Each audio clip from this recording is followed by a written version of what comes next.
नमस्कार, आप देख रहे हैं न्यूज़ 18 बिहार झारखंड। मैं हूं आपके साथ कोमल झा। आज बात करेंगे आपके किचन की। त्योहारों के सीजन में चीनी की मिठास थोड़ी कम हो गई है क्योंकि चीनी की कीमतों में भारी उछाल हुआ है। दिल्ली के बाजारों में तो महज एक पखवाड़े में चीनी की खुदरा कीमत करीब 17 से 20 रुपए प्रति किलो बढ़ गई है, जिसका सीधा असर अब आम जनता की जेब पर पड़ रहा है। मनी कंट्रोल की रिपोर्ट की माने तो चीनी की कीमत पिछले एक महीने में करीब 10% तक बढ़ चुकी है और रिकॉर्ड लेवल पर पहुंच गई है।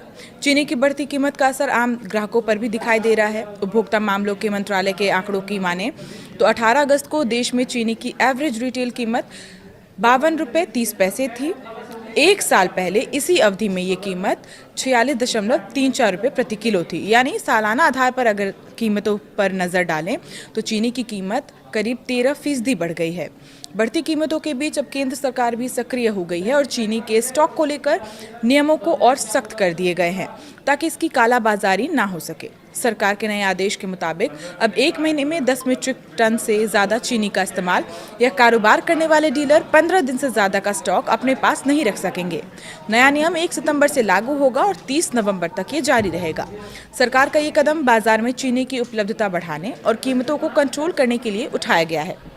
दरअसल इससे पहले सरकार ने चीनी डीलर्स के लिए स्टॉक रखने की समय सीमा 30 दिन तक की तय की थी, लेकिन बाजार में कीमतों में तेजी जारी रहने के बाद अब सरकार ने स्टॉक की अवधि को और कम कर दिया है। अब सवाल है कि चीनी के दाम अचानक इतने क्यों बढ़ गए। इसके पीछे एक बड़ी वजह बाजार में सप्लाई को लेकर दबाव और आने वाले त्योहारी सीजन है। अगस्त से नवंबर के बीच देश में चीनी की मांग आमतौर पर बढ़ जाती है। रक्षाबंधन, गणेश चतुर्थी, दशहरा और दीपावली जैसे त्योहारों के दौरान मिठाइयों और मीठे पकवानों की खपत बढ़ती है। ऐसे में बाजार में पहले से चीनी का स्टॉक रखने की जरूरत भी बढ़ जाती है। चीनी की सप्लाई को लेकर एक और चिंता गन्ने की फसल से जुड़ी भी है। कुछ इलाकों में बारिश कम होने और मौसम के सूखा रहने से गन्ने की फसल प्रभावित हुई है और इसका असर आने वाले सीजन में चीनी के प्रोडक्शन पर भी पड़ सकता है।